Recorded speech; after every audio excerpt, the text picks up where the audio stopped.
Foi? Bom dia a todos, então. Uma alegria podermos estar aqui celebrando mais um dia do jornalista.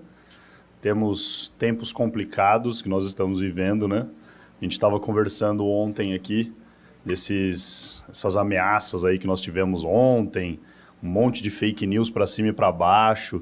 E a gente mesmo que trabalha com jornalismo acaba numa situação muito delicada. A gente muitas vezes não sabe como pensar, como agir. De qualquer maneira, eu entendo que esses últimos anos têm mostrado a relevância do jornalismo para a sociedade, né? Nós temos cada vez mais nos colocado como profissionais importantes para essa dinâmica da democracia brasileira. Então, acho que nós estamos vivendo um momento especial para o jornalismo, vocês estão vivendo um momento especial para o jornalismo.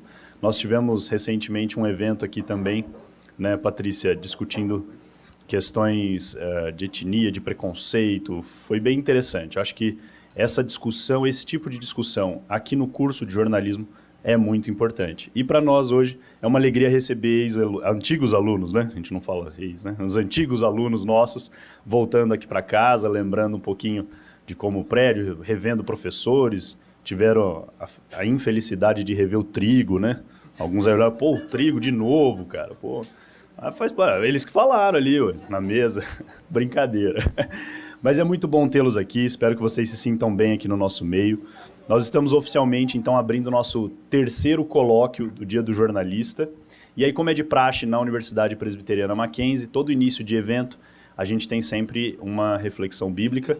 E hoje nós temos a alegria de ter aqui com a gente o reverendo Rick Loureiro, que é nosso parceiro aqui, já tem caminhado com a gente no CCL há bastante tempo. Então, reverendo, fica à vontade. Claro.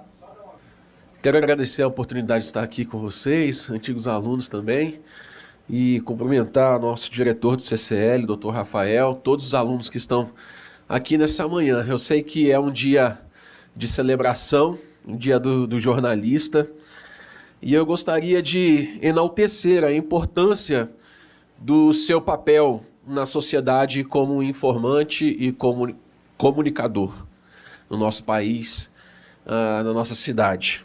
O mundo necessita de informações precisas e confiáveis. E talvez vocês que são as pessoas que ajudam a fornecê-las, né? No entanto, como cristão, eu sei que há algo mais importante do que a informação terrena, que é a mensagem do Evangelho. A informação precisa, imparcial e verdadeira é tão importante para a formação do jornalista e desenvolvimento da sociedade, como o Evangelho é para todo cristão também. Em um mundo em constante transformação, o papel do jornalista é vital na transmissão da verdade e na formação da opinião pública. O Dr. Rafael estava falando aqui agora há pouco, exatamente do que nós estamos vivendo hoje, né, dentro das nossas universidades, com o problema de informação. Contudo, sabemos que a verdade suprema ela não é encontrada nas notícias ou nas informações que recebemos, mas sim na mensagem do Evangelho de Jesus Cristo. A Bíblia nos diz que Jesus é a verdade e que a verdade liberta. A informação que você compartilha pode ajudar a informar e educar pessoas, mas a mensagem do Evangelho pode transformar e libertar vidas, pois a verdadeira sabedoria vem de Deus, como diz Provérbios, capítulo 2, verso de número 6. E como jornalistas, vocês podem se esforçar para transmitir essas informações precisas e imparciais, mas é importante lembrar que a verdade suprema não é encontrada em nossas palavras ou em nossos relatos, mas sim em Cristo Jesus. Ele é a mensagem que realmente importa e a única verdade que realmente prevalece. A mensagem do Evangelho nos ensina sobre o amor de Deus, a salvação através da fé em Cristo Jesus e a vida eterna. E essa é a mensagem poderosa que pode transformar vidas e trazer esperança para as pessoas. Por isso, enquanto celebramos o Dia do jornalista, nós vamos lembrar que a importância da informação ela é limitada, mas a mensagem do Evangelho ela é eterna e poderosa.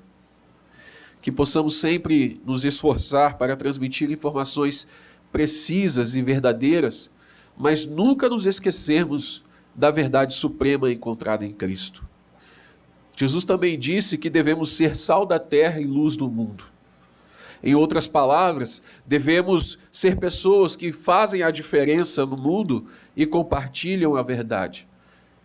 E eu acredito que, como jornalista, você pode fazer a diferença ao reportar sobre questões éticas, morais, de uma perspectiva cristã, reformada, promovendo a justiça e a compaixão com o próximo, com as pessoas, em respeito igual a todos. Mas, finalmente, a informação é importante, mas o Evangelho, a mensagem do Evangelho é ainda mais vital. Seja um sal da terra, seja a luz do mundo, oferecendo histórias que inspirem, que informem, que transformem vidas.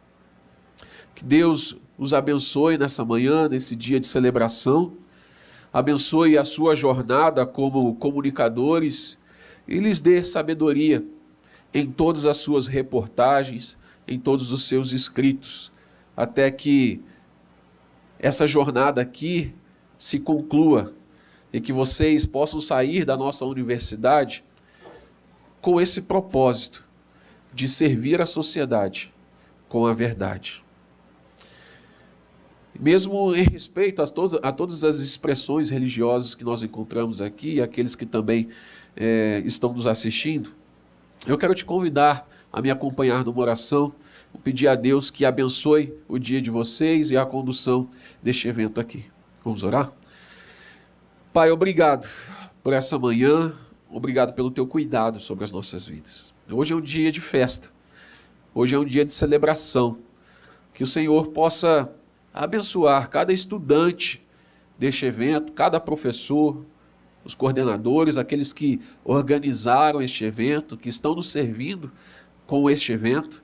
Ó Deus, abençoe a todos com a tua graça, com a tua verdade. A tua verdade que não é limitada a este tempo, ela é eterna e é ela que prevalece. A informação do teu evangelho é que transforma, mas que no serviço, Pai, de poder reportar, informar, educar, todos os jornalistas da nossa universidade estejam servindo com o seu melhor a nossa sociedade, que tanto carece, Pai, de qualidade de informação. Que o Senhor abençoe este evento na condução de tudo e esteja com todos até o fim deste dia. Em nome de Jesus que eu oro. Amém. Amém. Deus abençoe. Ok, muito obrigado. Obrigado a todos pela presença e obrigado aqui aos nossos ex-alunos, colegas, para participar, né, para nós abrirmos aqui as comemorações do Dia dos Jornalistas. A proposta nossa hoje é que cada um se apresente, 10 minutos, cada um falando do seu trabalho, ok? E depois nós abrimos aí, a ideia é que tenha interação com vocês seja a maior possível. Nós abrimos para as perguntas, né? Enfim, até porque, só rapidamente, um comentário aqui, né, o professor Rafael e o reverendo estão falando da importância dos jornalistas, e a gente tem uma discussão também fundamental, né, que é aquela transformação que, quando nós estávamos em sala de aula com esses ex-alunos, antigos alunos, né, essa transformação ainda parecia algo distante, né, mas a gente tem aqui, enfim, né, pessoas que cuidam de streaming, pessoas que estão na linha de frente de discussão de direitos, e, sei lá, a gente pensar há 5 anos que seja, né, uma transmissão pelo YouTube, pelo Galvão Bueno, no jogo da Seleção Brasileira, né? Enfim, Copa do Brasil com Gleb Machado, como uma comentarista que é uma influencer, né, do time que estava jogando, e se saiu muito bem, na minha opinião, inclusive, é que essa transformação já é presente, já está acontecendo,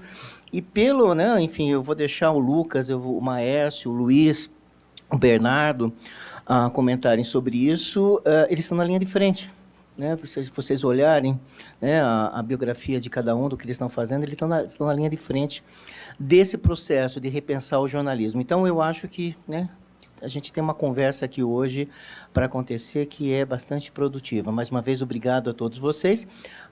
Eu sugiro a gente começar com o Lucas para cá. Eu estou curiosíssimo em saber o que é um site manager da FIFA. E a gente, 10 minutos cada um, e depois a gente abre para discussão, ok? Muito obrigado. Olá, bom dia a todos. Está funcionando? Tá? Bom, eu me formei aqui no Mackenzie em 2010, né? Outro dia. Todos nós lembramos claramente de 2010, né? Em 2009 e 2010 eu fui estagiário do jornal Lance, do jornal mesmo. Eu ouvi a expressão "parem as prensas" de maneira literal. Uma peça de colecionador, né? Depois eu me formei. Em 2011, no meu primeiro ano de formado, eu trabalhei numa agência chamada Mob 36, que prestava serviço para o IG, fazendo conteúdo de automobilismo do site. E aí, em 2012, eu fui para o UOL, passei a ser redator da editoria de esportes. Depois eu voltei para o Lance para ser editor de mídias digitais, levei a minha experiência em jornalismo online para o Lance e ajudei a coordenar a migração, né, da prioridade do jornal para o site. E depois eu voltei para o UOL para ser editor da editoria de esportes, editor assistente. Lá eu tive foco em aquisição de novas audiências e de audiências jovens.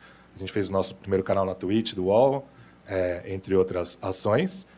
E aí eu fui contratado para ser site manager da FIFA. Isso foi em dezembro de 2021. A FIFA lançou uma plataforma de conteúdo chamada FIFA Plus, de conteúdo sobre futebol. É uma plataforma nativa. E desde então, eu tenho exercido essa função, né? A minha responsabilidade é produzir conteúdo em português, não só para o Brasil, mas para todos os mercados que falam português. Obviamente, o Brasil é o maior. Foi uma responsabilidade grande, porque a gente tinha os direitos de transmissão da Copa do Mundo para o Brasil, só para o Brasil. E a gente fez a transmissão em parceria com a Cazé TV, né? Um jogo por dia na Cazé TV e esse mesmo jogo ao vivo na nossa plataforma. E a Cazé TV também fez todos os jogos da Copa do Mundo, do Catar, ao vivo, para a nossa plataforma. É um trabalho muito diferente de tudo que eu já tinha feito na minha carreira. Meu primeiro emprego fora de uma redação tradicional, por assim dizer, né? Eu trabalho de casa, para começar. Já é uma experiência nova para mim. Eu tive a oportunidade de fazer minhas primeiras viagens profissionais, que, na verdade, foram minhas primeiras viagens para fora do país da minha vida. Eu comecei indo para a Índia para fazer a Copa do Mundo Feminina Sub-17 do ano passado. Eu fiquei em Bhubaneswar, então a primeira cidade do exterior que eu conheci foi Bhubaneswar, na Índia. E lá deu para ver o tamanho da empresa que é a FIFA, porque eu sabia que era uma empresa grande, mas não tinha ideia. A cidade onde eu fiquei não era a única sede da Copa do Mundo Feminina Sub-17, eram 3 sedes. E na minha cidade tinham 300 funcionários da FIFA. Então foi realmente uma coisa assustadora. Tinham 3 hotéis na cidade fechados só para funcionários da FIFA. E aí depois eu fui para a Copa do Mundo do Catar, então vocês podem imaginar o tamanho da operação que foi. Eu estava num alojamento, é até engraçado falar alojamento para quem já foi para o Juca, era diferente. Era como se fosse, também parece brincadeira, mas não era, parecia como se fosse uma Coab, que eram vários prédios iguais dentro de como se fosse uma vila que foi construída especificamente para a FIFA durante a Copa do Mundo. Eu estava num prédio com 6 suítes, com mais 3 pessoas. Esses prédios tinham as suítes e tinham as áreas comuns, né? Cozinha, área de serviço, lavanderia. E eu fiquei trabalhando lá, especificamente cuidando da plataforma, da transmissão ao vivo para o Brasil. Então, cuidando de conteúdo relacionado, cuidando de roteiro para Live Mode, né? Para Cazé TV, separando estatísticas, separando material que eles poderiam usar durante as transmissões. Um dos grandes ativos do FIFA Plus é que a gente tem todos os jogos de todas as Copas do Mundo, masculina e feminina, ao vivo para serem assistidos on demand, melhores momentos, tudo isso. Então, separando esse conteúdo para a Cazé TV.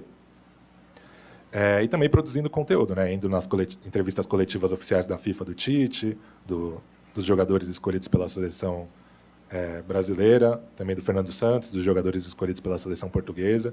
Tive a felicidade de ir em 3 jogos de Portugal, porque os editores selecionados para os jogos, a gente sempre priorizava os idiomas nativos das seleções, né? Então tive a felicidade de estar no estádio para o jogo que o Cristiano Ronaldo bateu o recorde, se tornou o primeiro jogador a marcar em 5 Copas do Mundo, e também no jogo que ele foi para o banco e Portugal ganhou de 6-1, depois da eliminação de Portugal frente a Marrocos. Então o trabalho de site manager ele é um pouco complexo, porque são muitas linguagens diferentes que têm que ser feitas. Eu produzo conteúdo, artigos e vídeos. Depois eu penso como esses artigos e vídeos podem ser promovidos em contato com a equipe de redes sociais, principalmente, também em contato com a equipe de assessoria de comunicação, que vez ou outra oferece esse conteúdo para jornalistas. Eu penso em estratégias de indexação, ou seja, como o nosso material pode ser bem exposto pelo Google. Eu manejo transmissões ao vivo. Agora, por exemplo, o Mundial de Clubes também, né? Que foi importante para o mercado brasileiro, porque tinha o Flamengo. A gente também teve transmissões ao vivo.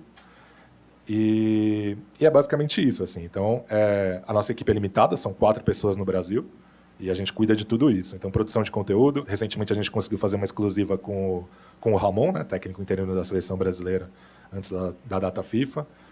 Então, produção de conteúdo nativo, que a gente diz, para a plataforma, além de pensar em estratégias para vender esse conteúdo. A gente também tem séries e filmes exclusivos lá no FIFA Plus, então também estratégias para divulgar esse conteúdo. Então, dando um exemplo, a gente tem uma série chamada Mysteries, que é a relação de coisas misteriosas com o futebol.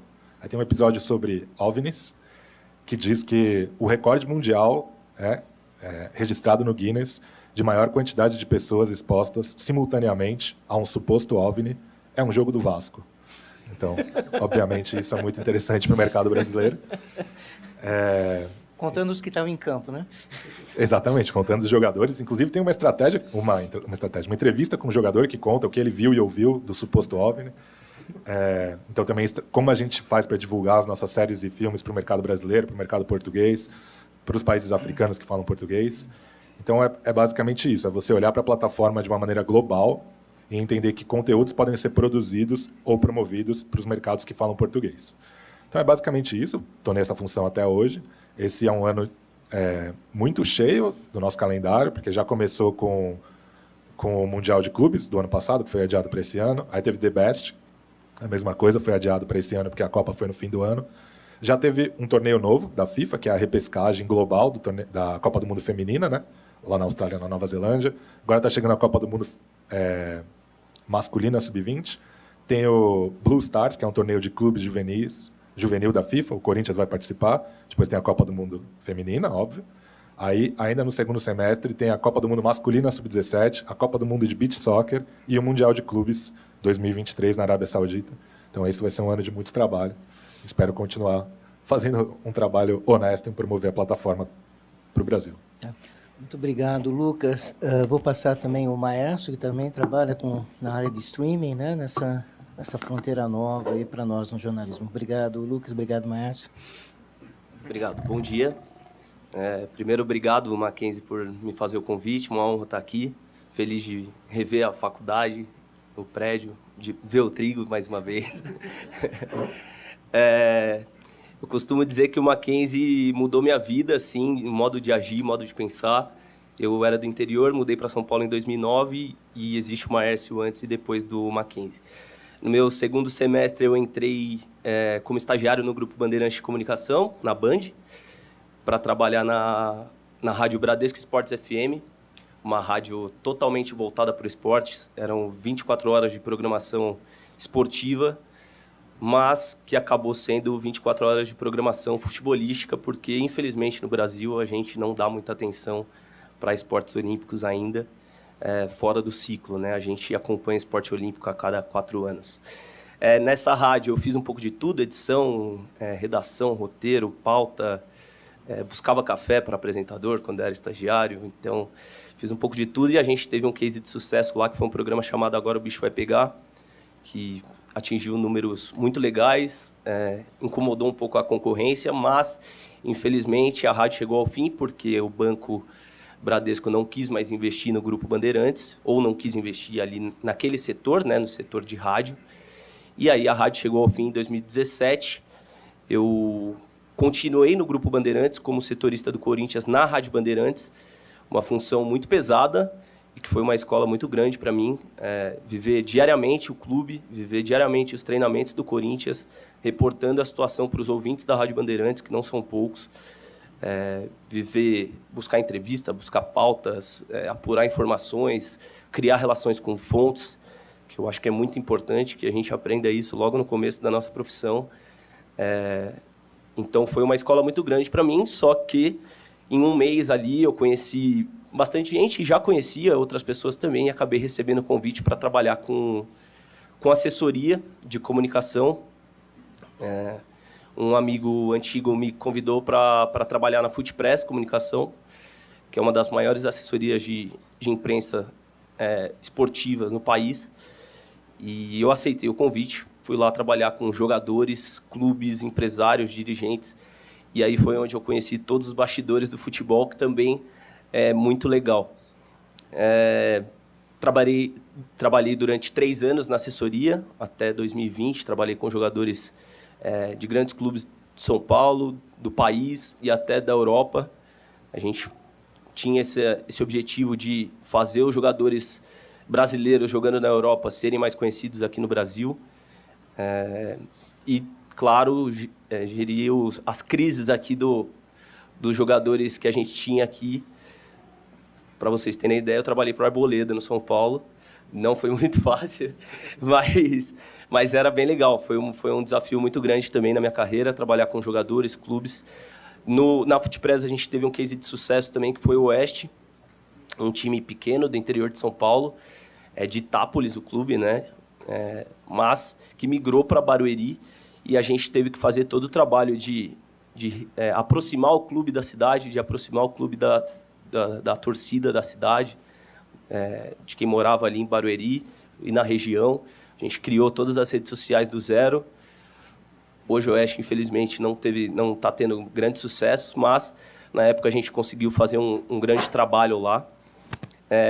Até que em 2020 eu fui convidado por um amigo também que trabalhei com ele na Bradesco Esportes FM, e eu fui trabalhar na N Sports, onde eu estou até hoje. A N Sports é uma plataforma streaming que faz pré-produção e pós-produção de vários campeonatos. Lá a gente trabalha com a Liga Nacional de Futsal, as Superligas Feminina e Masculina de Vôlei, campeonatos mineiro, paranaense, catarinense, todos com direitos de transmissão da N Sports, além de ser uma empresa terceirizada para transmitir o Campeonato Brasileiro Série A e Série B em português e em inglês para fora do país. Então, uma empresa argentina compra esses direitos de transmissão que pertenciam à Globo, e a Globo não fez mais questão, e a gente é contratado por essa empresa que chama 1190 Sports para transmitir para fora do país também via plataforma, né? Os jogos, todas as rodadas da Série A e Série B do Campeonato Brasileiro. Além disso, também fiz, durante 5 meses, um trabalho no canal do André Hernan, ano passado, na NWB. A NWB é a produtora que faz o Desimpedidos, o Passa-Bola, enfim, outros canais de grande sucesso. E trabalhei no André Hernan, foi também uma escola gigantesca para mim. Trabalhar diretamente com um cara que viveu mais de 15 anos de Rede Globo. E eu costumo dizer que eu sigo aprendendo, né? Eu me formei há 8 anos e sigo aprendendo e busco aprender cada dia mais no jornalismo, e trabalhar com o André Hernan, para mim, foi uma grande satisfação e uma grande escola. Lá eu fazia pauta, apurava informação com ele, ajudava ele na produção, roteiro, a gente fazia live, enfim. Também tinha muitas funções por lá, porque a equipe também era bem reduzida, mas foi uma grande experiência lá na NWB. E ano passado comecei a trabalhar para a Live Mode também, alguns freelas, né, claro, nada fixo, mas a gente faz toda a produção, coordenação de UM, que é unidade móvel, né, que é aquele caminhão gigantesco que leva uma antena para o jogo para conseguir receber e transferir o sinal para que chegue na casa de todo mundo. Os jogos de futebol, então, a gente faz toda essa produção e coordenação da transmissão direto do caminhão, e também internamente, agora trabalhando para a Paramount Plus, fazendo também todas as transmissões de Copa Libertadores, Copa Sul-Americana, para todo o Brasil e o mundo, né? Streaming é bom por isso, porque a gente não se limita a transmitir só para o Brasil. Você está em qualquer lugar do mundo, você consegue acessar a plataforma, pagando, é claro, e assistir todos os jogos que você quiser. É isso, eu acho que, para resumir, trabalhei um pouco em todas as áreas, assim, trabalhei com impresso, na Futepress, trabalhei com rádio. A rádio talvez tenha sido a grande escola, é muito bom, financeiramente nem tanto, mas a rádio realmente te dá umas porradas que você acorda para a vida. Assim. No meu segundo semestre, eu já convivia na redação com Milton Neves, José Silvério, Ulisses Costa. Oscar Ulisses era da Globo, né, da concorrente, mas convivia com pessoas de nome e de grande relevância no jornalismo esportivo, então a rádio para mim foi a grande escola. E recentemente trabalhando com streaming, YouTube, com toda essa nova onda do jornalismo esportivo que está chegando aí, acho que dá para a gente bater um papo aí, trocar uma ideia, sabe um pouquinho de tudo, não sabe tudo de uma coisa só, mas dá para a gente passar alguma coisa para vocês. Muito obrigado, Maércio. Eu vou passar agora para o Luiz, torcedor da Portuguesa e documentarista, uma pessoa que não tem medos, né? Que vocês podem perceber, de desafios. Obrigado, Luiz, pela presença. Bom dia a todos. Obrigado mais uma vez pelo convite para estar aqui.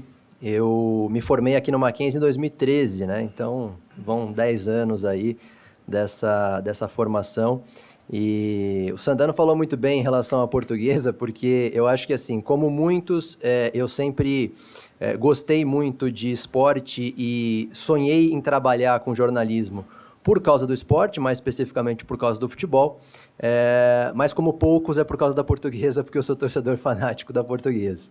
É importante falar isso porque antes mesmo de eu entrar na faculdade, eu ainda na escola, no colégio, no ensino médio, eu criei um blog para escrever sobre o meu clube.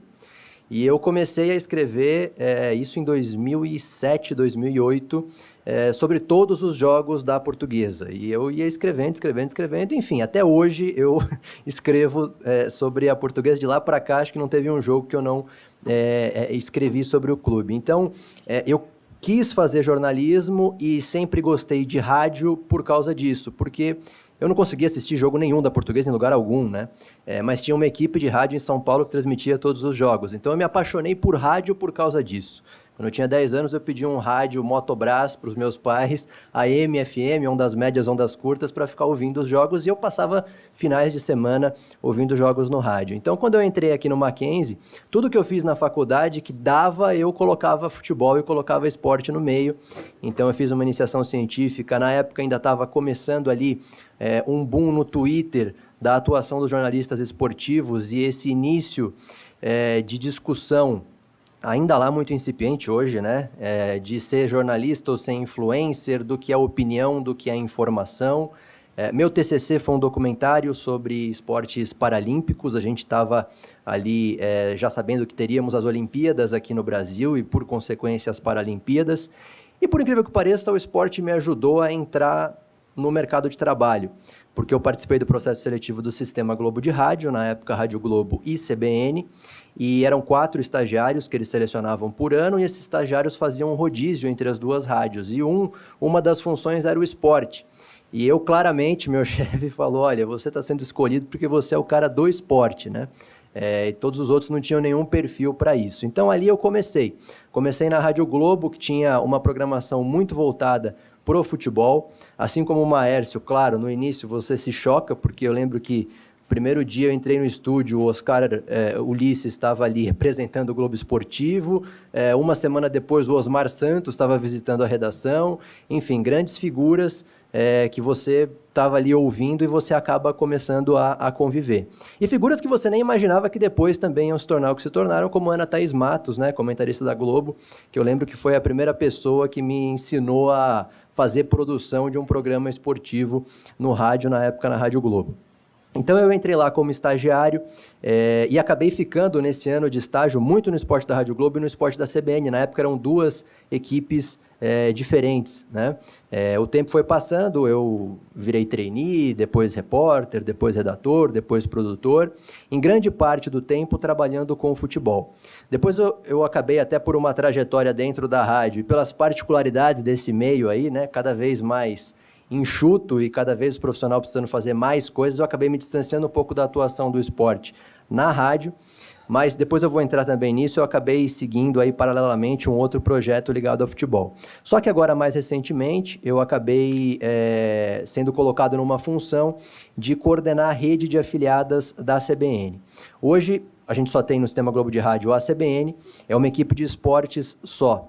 E a gente vem enfrentando nesses últimos anos desafios, né? Porque o rádio, claro, é aquela velha lógica, é o veículo que mais teve a morte anunciada e não morreu até hoje e não vai morrer, mas se transformou demais, né?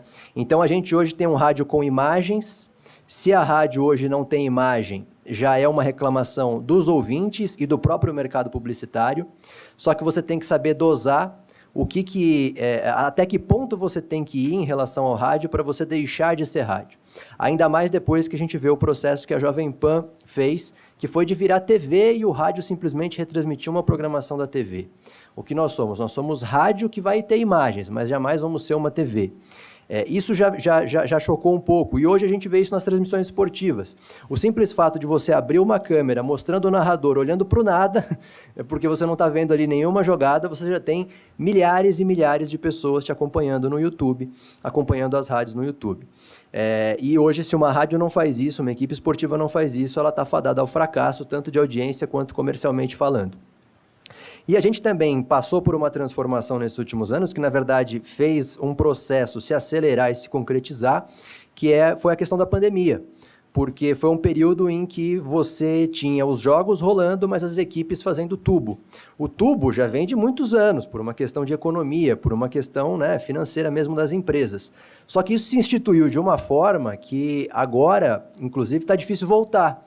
Porque quando você leva essas equipes para o estádio, você precisa de uma estrutura muito maior, porque agora você precisa, inclusive, ter a transmissão de vídeo dessa equipe.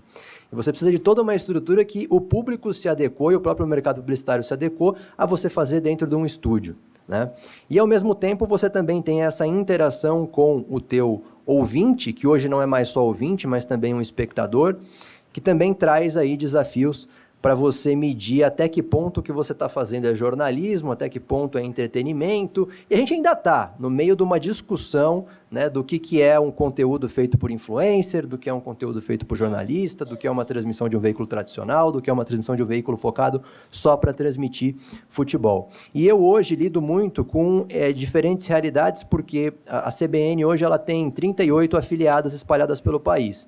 Então tem desde rádio com uma estrutura muito legal, muito grande, até rádio que tem pouquíssimos profissionais.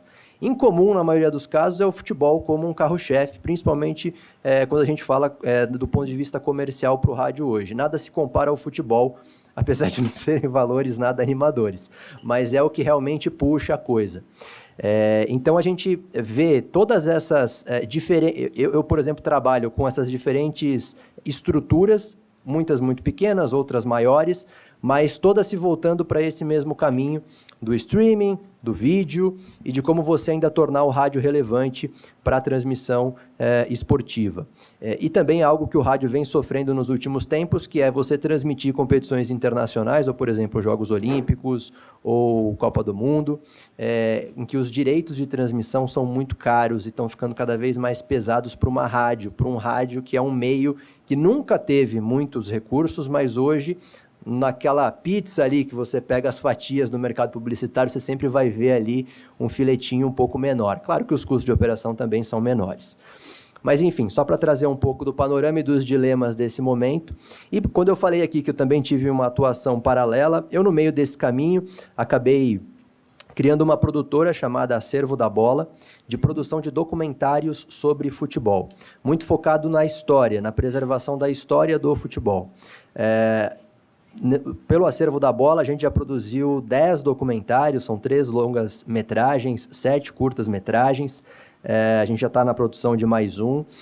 E são produções diversas. Eu faço desde trabalhos que vão mais para o lado do coração, relacionados ao meu clube, a Portuguesa, que acabou sendo uma necessidade até pela derrocada e pelo risco e medo que a gente tinha de que o clube fosse acabar. Então tem um trabalho vasto aí de preservação da história da Portuguesa, mas também de em outras frentes, como por exemplo o futebol feminino. A gente tem um documentário Eu Jogadora, inclusive está disponível agora no YouTube, Nunes FC, também outro documentário disponível no YouTube, que a gente acabou tendo um retorno muito legal, rodou o mundo aí em festivais de cinema e tudo mais, fomos premiados, tivemos exibição também em TV aberta. É um outro lado, uma outra frente aí de atuação que eu tenho, assim como o fato que eu coloquei aqui de escrever também sempre sobre a Portuguesa, essas divisões inferiores do futebol paulista. Eu desde 2014 escrevo para o Globo Esporte, eu sou colunista da Portuguesa no Globo Esporte. Na verdade, para eles foi bom, para mim também, porque você não tem mais setorista do clube, eu acabo suprindo isso, né? E eu também não consigo viver sem acompanhar meu clube, sem escrever sobre ele e tudo mais, então também é uma atuação que eu tenho já há um bom tempo, já vão aí praticamente 10 anos também fazendo isso. Então, assim, são várias plataformas, vários meios, mas um pequeno resumo aí dessa atuação e desse trabalho no jornalismo esportivo. Obrigado, Luiz. Eu vou passar para o Bernardo agora, vice-presidente de comunicação. Já teve reclamação do preço, né, de transmissão aqui dos direitos, né? Bernardo, como é que é lidar com essas coisas também? Fala um pouquinho de você, faz favor. Obrigado. Bom dia a todos.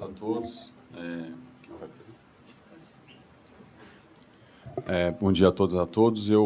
Primeiro, obrigado, Denise e André, que foram meus professores, e o Sandano também foi professor, o Vanderlei estava aí, também foi professor meu. Eu acho que, pelo que eu ouvi deles, eu acho que talvez eu seja o mais velho de formação. Formei em 2009, aqui no Mackenzie. Enfim, eu talvez tenha um pouco falar só um pouquinho, depois eu acho que é mais legal a gente conversar do que eu ficar falando sozinho. Talvez eu não tenha uma coisa diferente um pouco de vocês, que eu lembro de uma aula que eu não lembro qual professor que deu, que perguntou quem que queria fazer jornalismo econômico, político, esportivo. E realmente o Sandano na abertura falou das mudanças, né, da dinâmica do mundo de comunicação. E eu lembro que quando falaram assim, quem quer fazer jornalismo esportivo, sei lá, dos homens, sei lá, 90% dos homens levantou a mão falando que queria fazer jornalismo esportivo. Não sei se isso continua hoje em dia aqui no... E eu acho que as mulheres têm mais, isso, ainda bem. E eu não levantei a mão, porque eu não queria fazer jornalismo esportivo. Não é que eu não queria, eu gostava e tal, mas não era a minha prioridade. Eu preferia fazer alguma coisa em relação à política ou economia. E realmente não comecei a trabalhar com jornalismo esportivo. Eu, talvez por necessidade e vontade, mais por necessidade, eu comecei a trabalhar cedo, acho que no terceiro ou quarto semestre, e não sei se também agora aqui era de tarde, os 2 primeiros anos, e depois os 2... Então era ruim para estagiar, né? Para arrumar estágio nos 2 primeiros anos. Mas eu consegui arrumar um estágio numa empresa de vinho, era uma distribuidora de vinho que uma amiga minha arrumou, conheci o cara e tal, o dono era um italiano super grosso, e ele separou da mulher, a mulher era assessora de imprensa dele, e fazia colunas sobre vinho. E aí ele separou da mulher, consequentemente ele demitiu a mulher, né? E aí ele precisava de alguém para fazer a parte de comunicação, de assessoria e de escrever colunas sobre vinho que ele tinha em algumas revistas sobre vinho. E aí eu fui contratado para fazer essa função da mulher dele, profissionalmente. E foi um desastre, né? Porque eu não sabia nada de vinho e no final eu acabei virando um entregador de vinho do cara. Então, assim, ele era uma distribuidora, eu tinha um carro, eu entregava vinho para ele. Então, minha primeira experiência com o jornalismo não foi boa. Mas, em seguida, tinha uma menina que estudava com a gente aqui, a Andresa, que hoje trabalha na Disney, na área de comunicação, e ela trabalhava na Rádio Record, na finada Rádio Record, se dá para a gente falar que acho que não existe mais a Rádio Record. E aí ela conseguiu um estágio para mim na Rádio Record, para mim e para um outro cara que trabalhava com a gente, que estudava com a gente aqui. E eu fui trabalhar na Rádio Record, mas nada a ver com o jornalismo esportivo, embora tivesse a área esportiva e fosse muito forte a área esportiva na Rádio Record. E aí eu fui trabalhar com um boletim de trânsito. Então, trânsitos do dia a dia do paulistano, assim, o trânsito todo dia é igual, né? Então, assim, era da Marginal Pinheiros, da Rua Zurita até o Cebolão. Então, todo dia eu falava a mesma coisa e consequentemente, um pouco cansativo. E aí rolou no final de 2007 para 2008, eu abri um processo seletivo de estágio na Editora Abril, que também finada Editora Abril também, né? Ou quase finada, que era, na verdade, a Editora Abril naquela época, e acho que é legal para mim, né? Fiquei pensando vindo para cá, o que vocês gostariam o que seria interessante para vocês de conversar. Dessa mudança muito drástica de 2009, 2008 para cá, né? Então a Editora Abril naquela época era um oásis para se trabalhar. Tinha assim 30 revistas que a Editora Abril publicava. Era um prédio maravilhoso que hoje não é mais a Editora Abril, lá na Marginal Pinheiros. E, porra, tinha um refeitório maravilhoso, gente bonita, coisa... Piscina no subsolo. Piscina, restaurante em cima. E tinha, porra, uma enormidade de revistas, desde a Capricho, Cláudia, Veja, que o André criticava muito na época e que hoje é praticamente irrelevante. Todos nós criticamos, né? E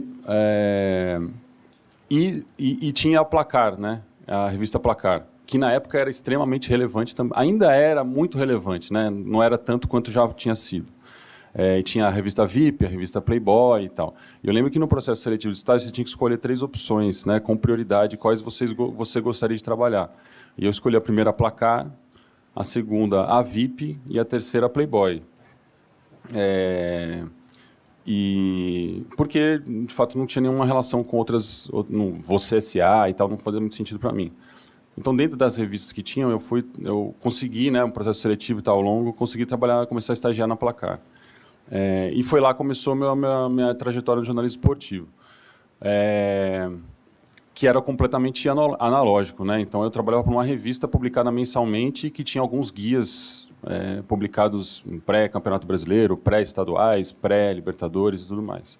Lá com certeza foi o melhor ambiente que eu já trabalhei na minha vida, pelos profissionais que tinham lá. Tinha o Arnaldo Ribeiro, que inclusive acho que passou aqui recentemente, aí eu vi no elevador que ele vai passar em alguma conversa de vocês ontem. O Arnaldo, o Sérgio Xavier, que hoje está no Sport TV, o André Rizek, que estava no Sport TV, o Ricardo Perrone, que hoje está no UOL.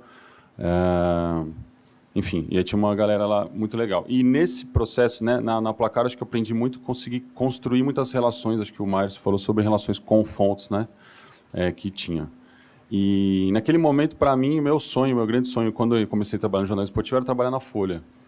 E em 2010, a Folha tinha também uma finada coluna que chamava Painel FC, que não sei se vocês leem a Folha, mas a Folha tem uma coluna na página 4, que é o painel político, que é notícias sobre bastidores da política.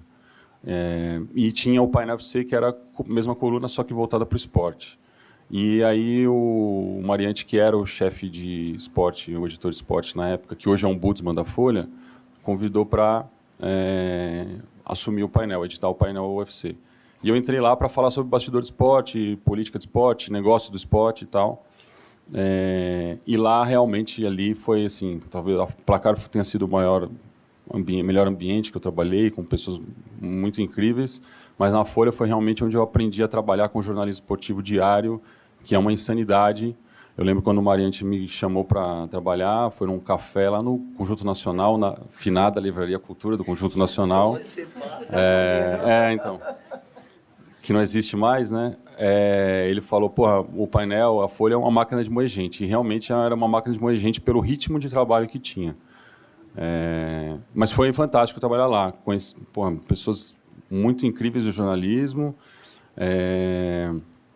e que me ensinaram de uma maneira muito prática, a ser muito conciso nas coisas que a gente precisava falar. Então, eu tinha muitas notas com 4 linhas, uma coluna muito simples para contar uma história grande. Lá, foi muito bacana por conta das coberturas que eu fiz, cobertura de Copa do Mundo de 14, que acho que foi a principal cobertura que tenha feito. Toda a tragédia lá do 7-1 e tudo mais, acompanhei a seleção brasileira nesse período.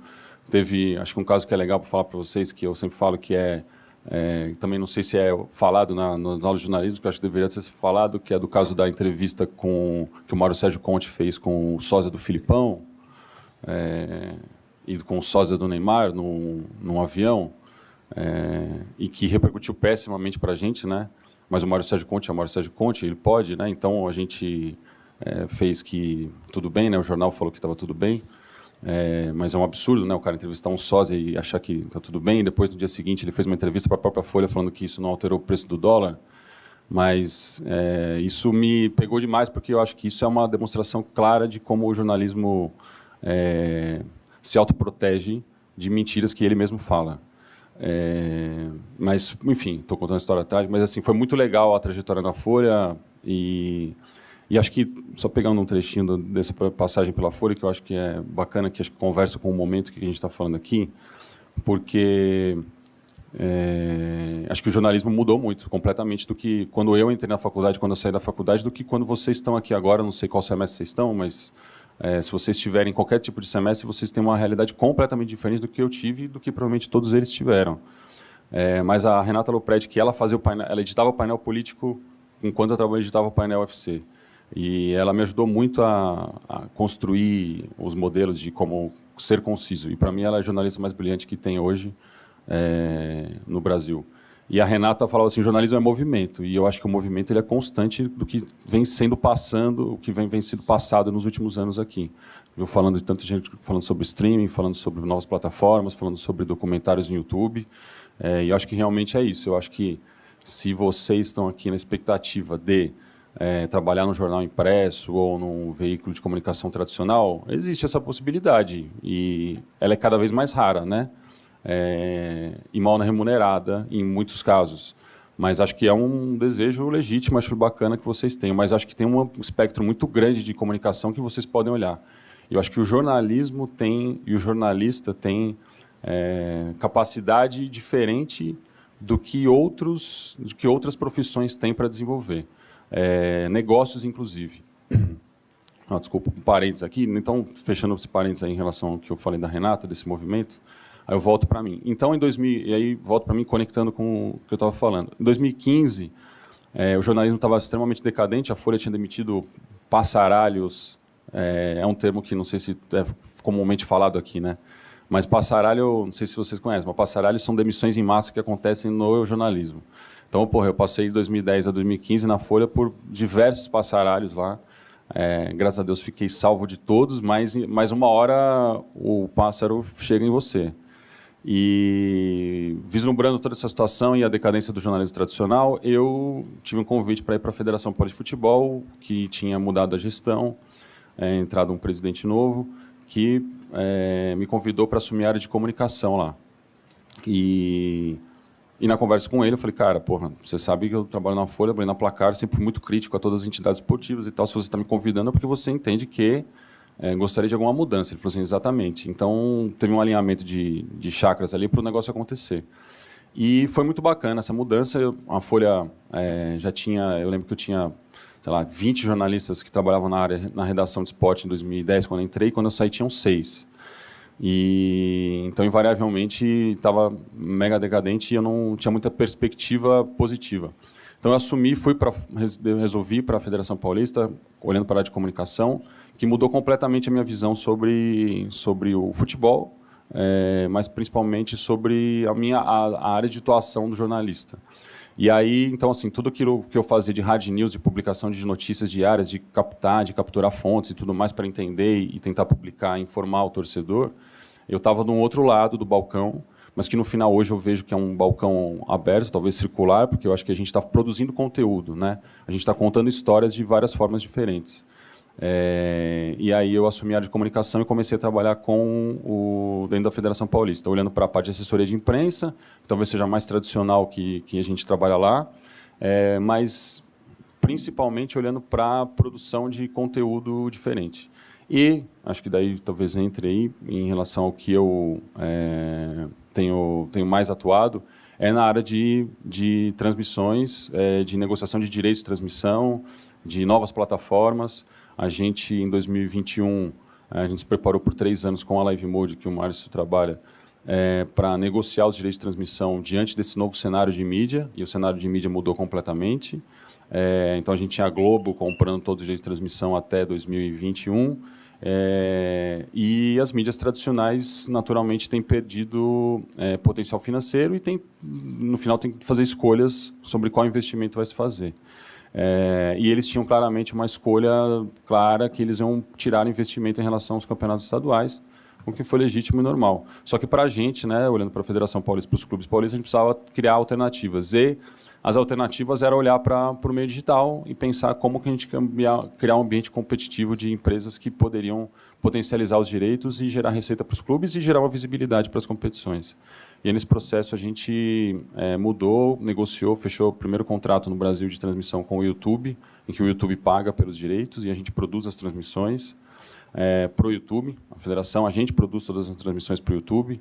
E aí são coisas legais, depois que a gente pode falar um pouco mais, de trazer, sei lá, por exemplo, a gente trouxe para conectar com o público jovem o Patati Patatá para narrar um jogo, né, sem ser no canal principal. O canal principal tinha o Chico e o Luizinho narrando.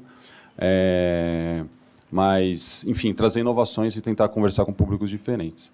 E aí trouxe Record, YouTube, Warner e Premiere também.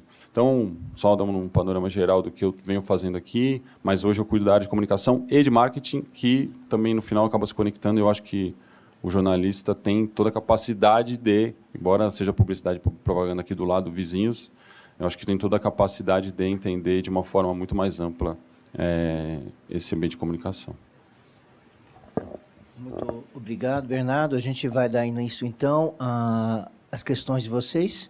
Nós temos um microfone aqui. Eu peço que vocês se identifiquem, levantem a mão. A gente vai tentar ir pela ordem. O microfone está aqui, é só vocês levantarem a mão que vai ser colocado. Enquanto vocês aí se superam a timidez, né, só para começar a fazer as perguntas, só levantar algumas questões que na fala aqui do Lucas, do Maestro, do Luiz e do Bernardo acabaram me ocorrendo, né?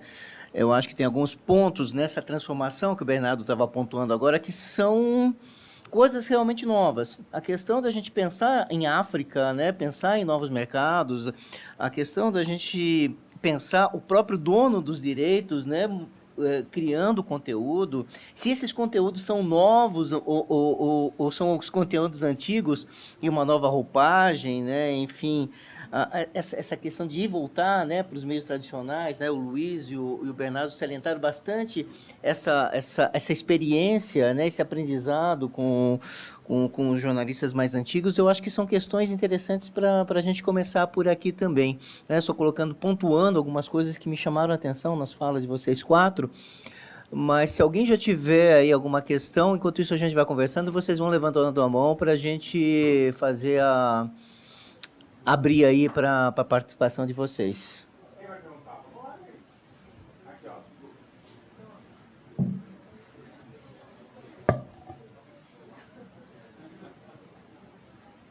Eu tenho uma...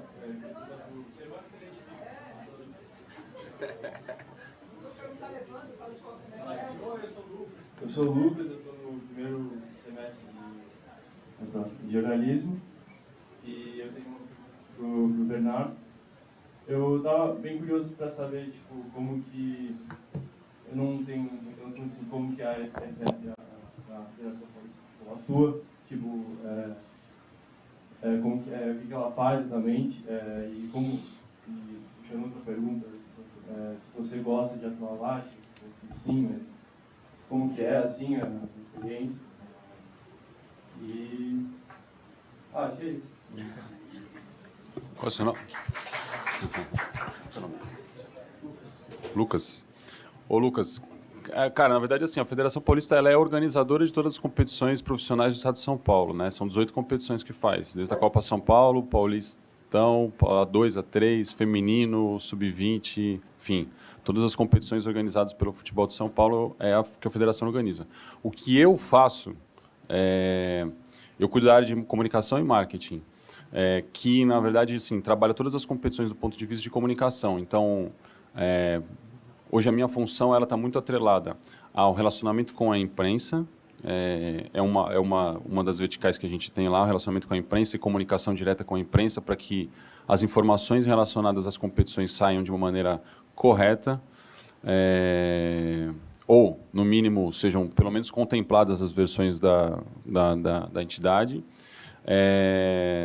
Mas meu grande foco hoje é na produção de conteúdo e relacionamento com parceiros da federação. Então, relacionamento com o YouTube, relacionamento com a Warner, relacionamento com a Record, relacionamento com o Premiere, que são nossos principais parceiros de transmissão do Paulistão. No Paulistão Feminino inclui também a Globo e a Centauro, que é uma outra parceira que a gente fechou.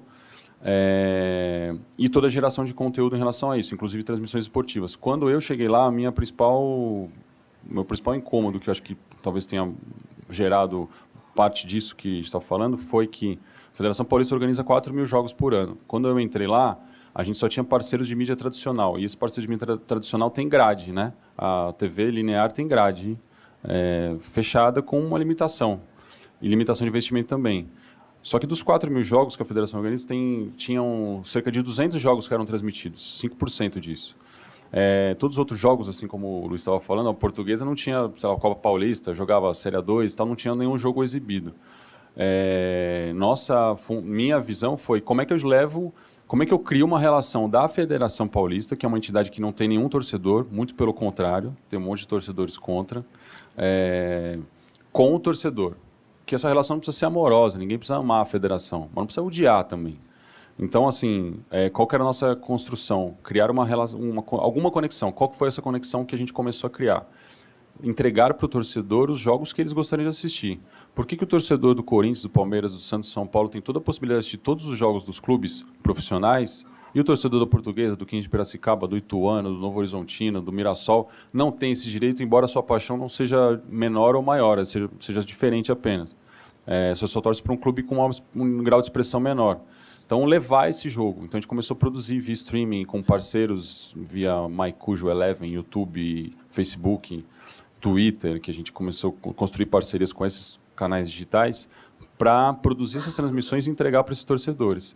Então, hoje, todas as competições profissionais têm transmissão. A Copa São Paulo tem os 255 jogos transmitidos.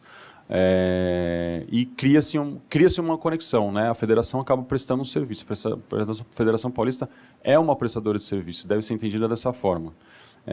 E teve uma mudança profissional muito grande lá. Era um monte de tiozinho que não fazia nada no dia a dia lá.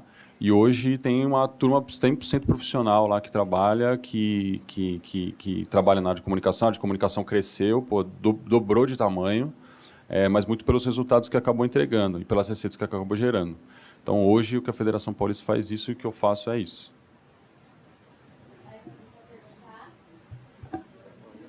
Ali e o Heitor. Bom dia.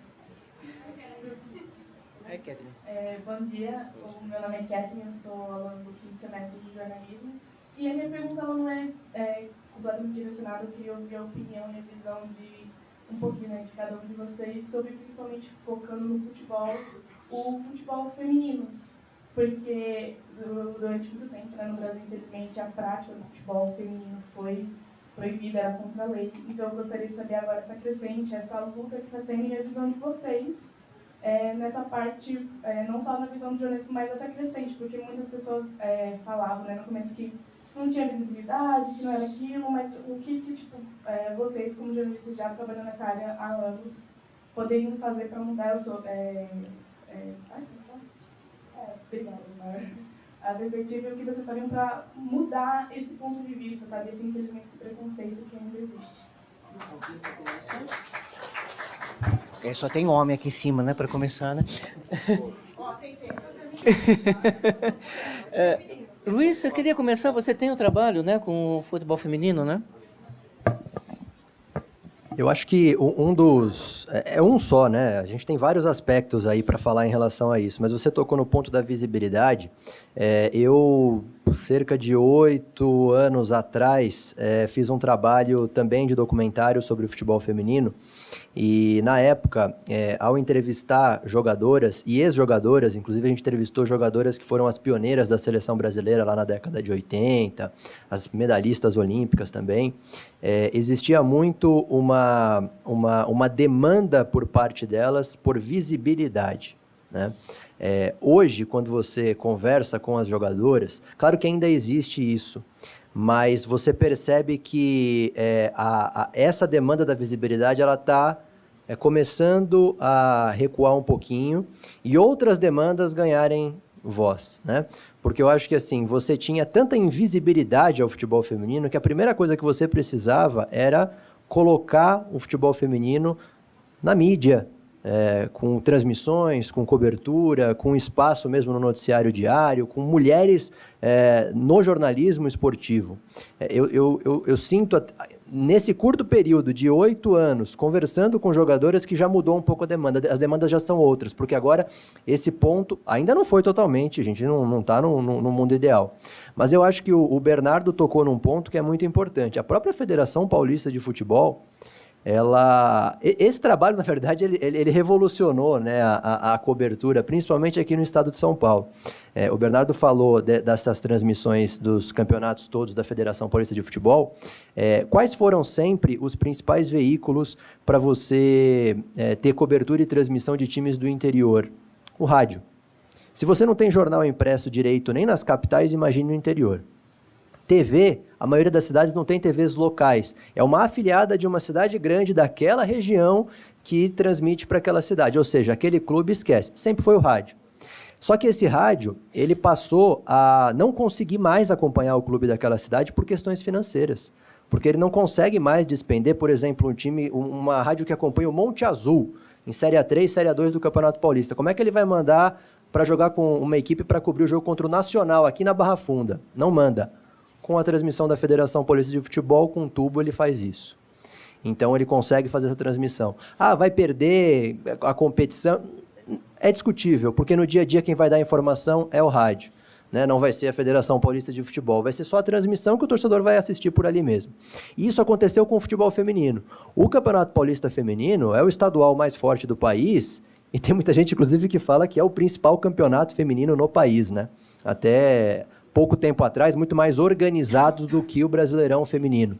E a partir do momento que você tem o próprio Campeonato Paulista Feminino com todos os jogos transmitidos, isso eu já ouvi de jogadora mesmo, que revolucionou a modalidade e a categoria.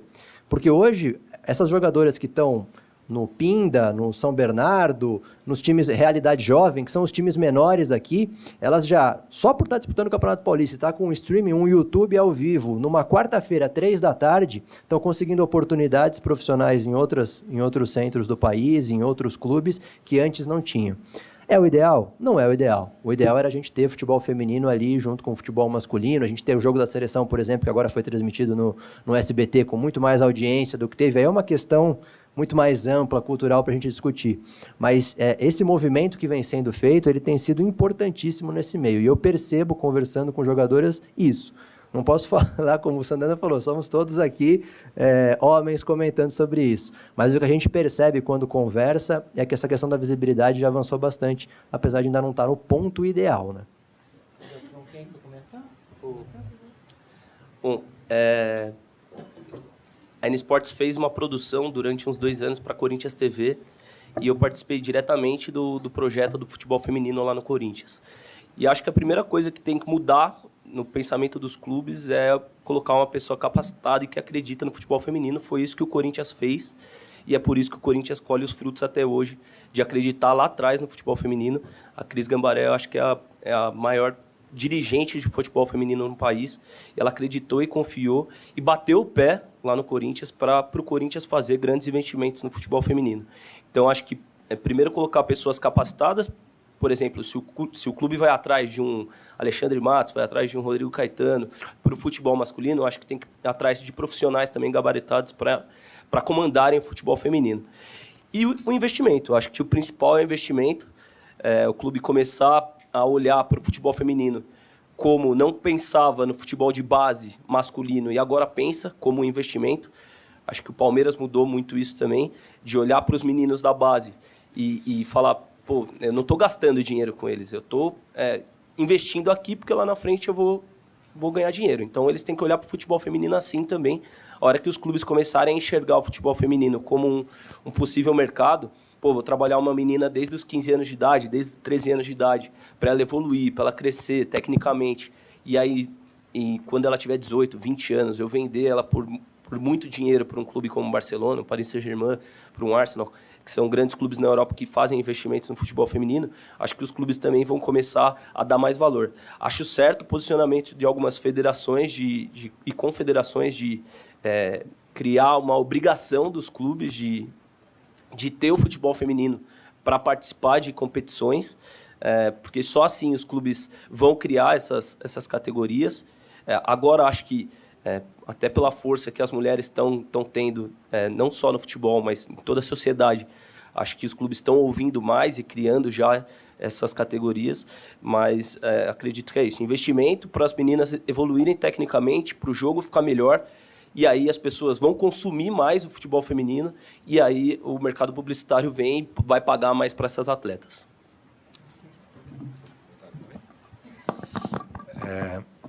Eu acho que a grande questão do futebol feminino é que a indústria de jornalismo / entretenimento sempre tratou a questão de investimento e retorno de uma maneira contrária do que está tratando hoje. Eu acho que por muito tempo a gente só topou investir no que dava retorno, como se esse retorno tivesse que vir organicamente, sendo que o do futebol masculino não veio organicamente. Todo mundo se interessa pelo futebol masculino porque é uma produção cultural centenária. Então, a gente tem, sei lá, nossos avós, bisavós já gostavam de futebol. E como você falou, no futebol feminino a prática foi proibida por muito tempo. A profissionalização é muito recente, né? A gente pensa quem foi a primeira grande ídolo do futebol feminino no Brasil, a Cici, 20 anos atrás. Futebol masculino a gente tem, sei lá, o Leônidas, que eu nem sei quantos anos atrás era um ídolo aqui. E eu acho que essa descentralização de transmissão sobre a qual o Bernardo falou é muito boa, porque por muito tempo exposição de esporte no Brasil era ou estava na Globo ou não estava em lugar nenhum. E aí, por causa dessa questão, a Globo não ia deixar de passar uma novela, algo assim, para passar um jogo de futebol feminino, porque ele não dava retorno.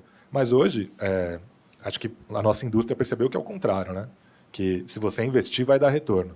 Eu posso falar que a FIFA está muito comprometida com o desenvolvimento de futebol feminino. Eu não acho que é porque a FIFA tem ideais de igualdade de gênero. Eu acho que é porque a FIFA percebeu que ali é um mercado de potencial de rentabilidade muito grande que não vinha sendo explorado.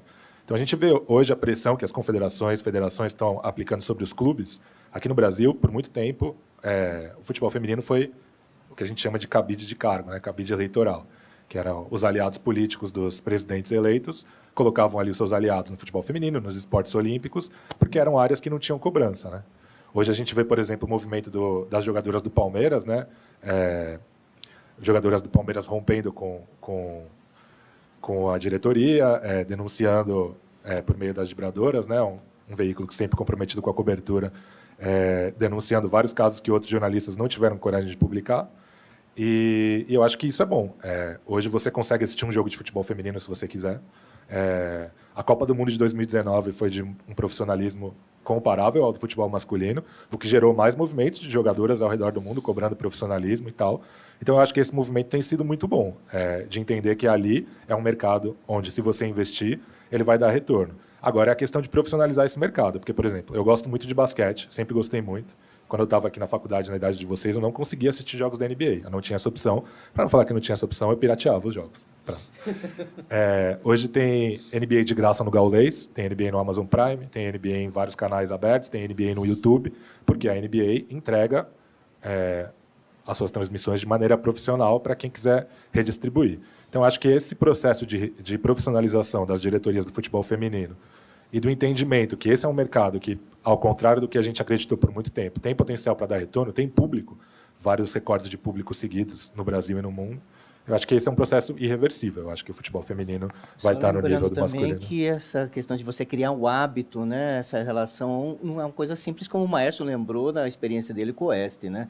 Você Exatamente. criar uma torcida não é uma coisa que acontece do dia para a noite, né? A própria Libertadores foi um exemplo disso, masculina, que muita gente... O SBT não conseguiu o resultado esperado, porque muita gente ligava a TV na hora do jogo na Globo, via que o jogo não estava passando e desligava a TV. Eu que trabalho muito com indexação de conteúdo, né? Eu sei que não só do mundo esportivo, mas, no geral, onde vai passar o jogo é uma pesquisa premium no mundo inteiro. Então, é essa questão também de criar o hábito de você saber onde você pode assistir futebol feminino, os horários, que também é uma coisa muito importante. Eu acho que esse é um processo irreversível, que eu acho que é questão de tempo, até o futebol feminino ser tão profissional quanto o masculino. Não só pra não chover no molhado, todos falaram, concordo com todos, assim, só acho que concordo com a questão da visibilidade, acho que é só que a mídia, se eu pegar a mídia tradicional, se eu pegar placar mesmo que eu trabalhei na década de 90, era futebol, sexo e rock, mulher, sexo e rock and roll, sei lá, uma coisa assim. Então tinha um monte de capa da placar com mulher, né, as musas e tal. Até 5 anos atrás o UOL tinha uma seção de musas, né? Então o futebol, evidentemente, assim como a sociedade é machista, o futebol é extremamente machista, né? Mas o que eu vejo de positivo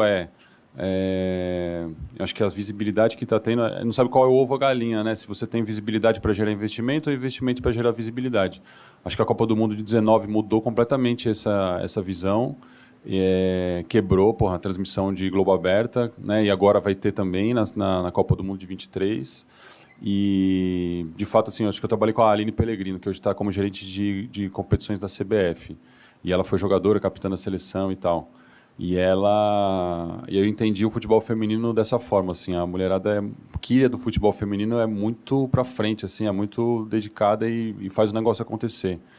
Eu acho que, infelizmente, a Cici e essas mulheres que jogaram lá atrás não tiveram essa visibilidade, muito menos o retorno financeiro que hoje, sei lá, Érica, Cris, Formiga estão tendo. Mas hoje o futebol feminino está chegando num nível absurdo.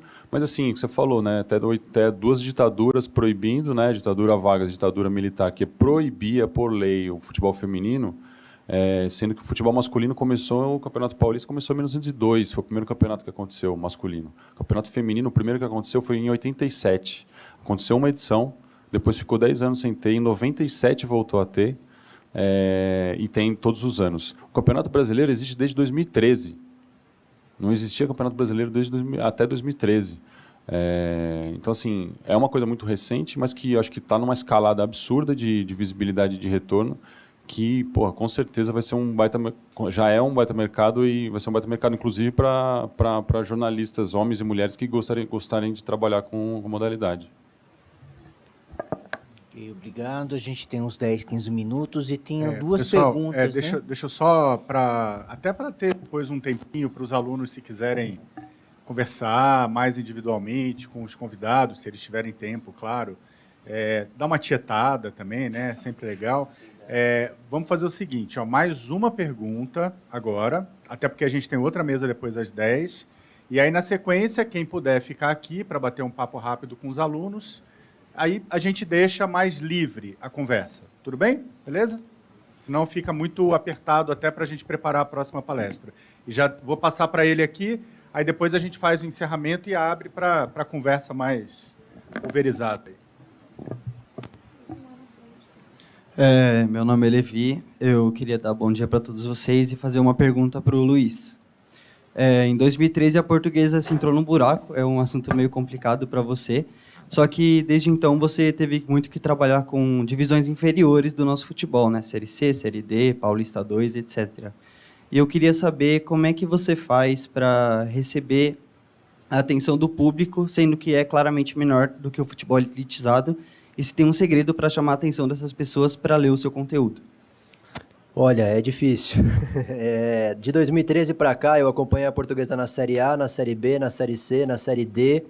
Ficou sem divisão, acompanhei na Série A1 do Paulista, na Série A2 do Paulista, quase na Série A3, e acompanhei na Copa Paulista. Isso aí também foi importante para mim profissionalmente, porque você conhece uma realidade totalmente diferente. Você conhece clubes numa realidade que você pensa como é que esse clube ainda existe, como é que ainda tem futebol nessa cidade, como é que a gente ainda tem nessa região clubes profissionais exercendo profissionalismo. Você tem aí uma particularidade no caso da Portuguesa, que é o seguinte: quando você fala de clubes do interior, muitas vezes, claro, você não tem aquele torcedor que é o primeiro clube dele, o time da cidade, mas no momento de dificuldade ou no momento de decisão, a cidade abraça. Porque aquele clube ele acaba representando uma região, né? Uma cidade ou uma região. A Portuguesa nem isso teve, por quê? Porque ela está numa capital. Ela tem outros 3 grandes aqui, tem o Santos, que tem uma fatia grande de torcedores aqui, e ela acabou desaparecendo. A ponto de você falar que torce para a Portuguesa, eu cansei de ouvir isso, mas ainda joga, ainda existe. Tem jogo lá no Canindé, fecharam aquilo lá e tal, por muito tempo. Voltou agora, que jogou o Campeonato Paulista agora, e parece que as pessoas redescobriram, e uma geração descobriu a Portuguesa. Então, assim, você parte de um meio que é restrito, que é da torcida da Portuguesa, não é uma torcida pequena, mas não dá para comparar com os outros clubes aqui de São Paulo. Só que você ainda tem uma tradição e uma história por trás da Portuguesa que ajuda muito. Então, muita coisa que você faz relacionada ao clube tem uma repercussão que outros não têm. A Portuguesa ganhando a Série A2 ano passado do Campeonato Paulista, no Globo Esporte teve mais tempo que o Corinthians, que estava numa situação, não vou lembrar agora qual era o noticiário. A Portuguesa, quando ganhou a Série B do Campeonato Brasileiro, ela estava no Globo Esporte todos os dias com matérias de 5 minutos, o Santos entrava numa nota. São coisas que só acontecem com ela por causa da história, da tradição, por causa de estar num grande centro.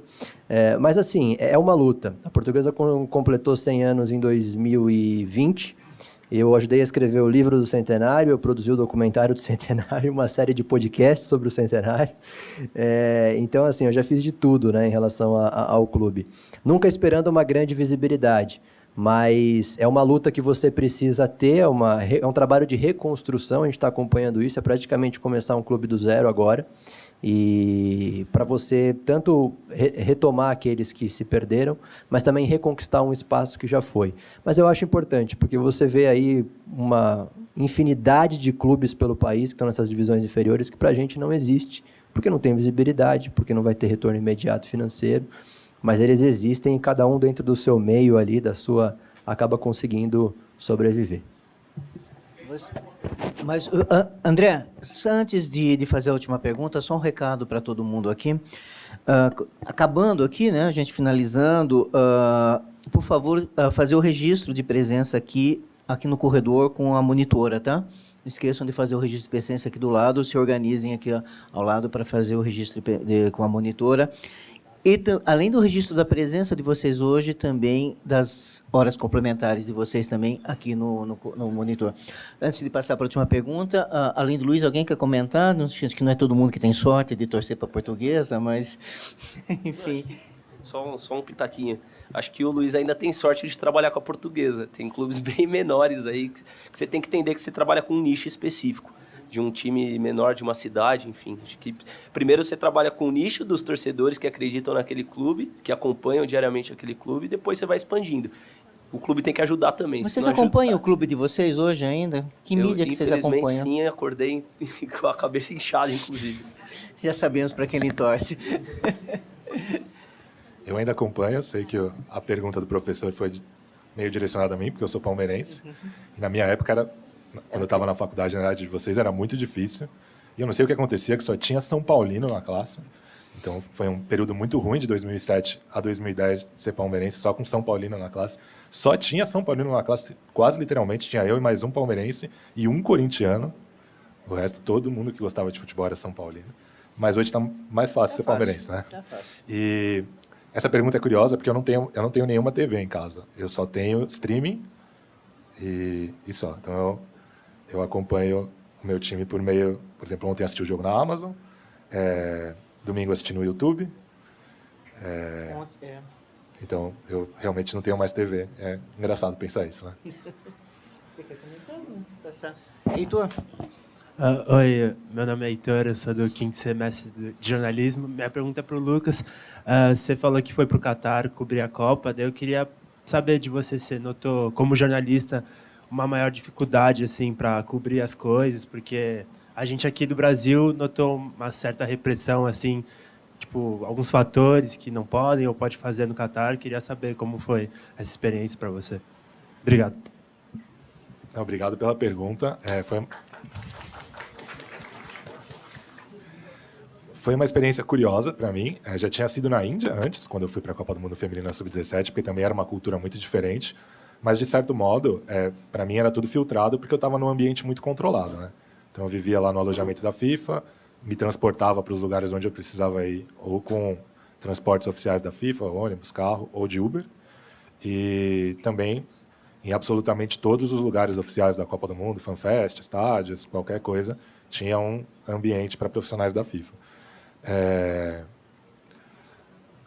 Teve uma passagem engraçada, que depois que o governo do Catar proibiu bebida em ambientes da Copa, a FIFA comprou todas as cervejas que estavam disponíveis para os jogos para manter o bom relacionamento com a Budweiser e distribuiu nos ambientes da FIFA, então eu podia beber. Mas assim, a gente eu ganhei uniformes da FIFA, porque a FIFA é patrocinada pela Adidas, então ganhei várias roupas da FIFA, mas como você pode ver, eu sou um pouco gordinho. E a minha calça, ela ficava um pouco apertada e ficava, sei lá, uns 3 centímetros de perna aparecendo entre a minha calça e a minha meia. E por causa disso, num dia de folga, quando eu fui visitar um museu, eu tive que alugar uma roupa, porque eu não podia mostrar a perna em lugares fechados. E para mim, que sou homem, eu imagino que para as mulheres deva ter sido mais desafiante em alguns aspectos. Mas, de modo geral, eu acho que foi muito menos repressivo do que eu temia que pudesse ser.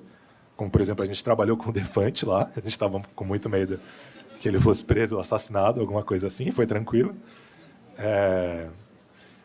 A gente não teve nenhum relato durante a Copa de coisas mais preocupantes acontecendo com funcionários da FIFA, com prestadores de serviço, com nada do tipo. E acho que, obviamente, não querendo passar um pano, porque tudo que acontece no Catar é muito condenável, mas acho que também existiu uma certa pressão extra da mídia, principalmente europeia, porque eles também têm uma questão de reserva de mercado, e a Copa do Mundo finalmente está saindo da Europa, né? Então, muitos dos problemas que tem no Catar também existiam na Rússia, mas foram combatidos de maneira muito menos ostensiva pela mídia, porque a grande mídia que cobre futebol no mundo ainda é europeia, principalmente inglesa, e ali eles estavam tranquilos. E, enfim, muitos problemas que levaram a Copa para o Catar, por assim dizer, também acontecem em todas as Copas. Aconteceram relatos de corrupção também para a gente levar a Copa para a Alemanha, e a mídia internacional, de maneira geral, não combateu a Alemanha tanto quanto combateu o Catar. Novamente, não que não seja merecido, foi merecido, é merecido. Muita coisa que acontece no Catar é condenável, mas acho que também houve esse choque de realidade para a gente, porque são muitas coisas que acontecem em muitos países, como, por exemplo, a Rússia, e que não foram tão combatidos anteriormente. Então, eu mesmo esperava que fosse ser muito pior, e acabou sendo uma experiência tranquila, mas, de novo, com essa ressalva de que eu sou homem, e de que eu estava num ambiente totalmente controlado. Encerramos agora, temos tempo para mais uma questão, encerramos. Infelizmente, eu teria várias outras questões aqui. Agradecer a salva de palmas ao Lucas, ao Maestro, ao Luiz, ao Bernardo aqui. É sempre uma satisfação, esperamos recebê-los novamente aqui. E obrigados a todos aqui que estão assistindo. Até logo, obrigado.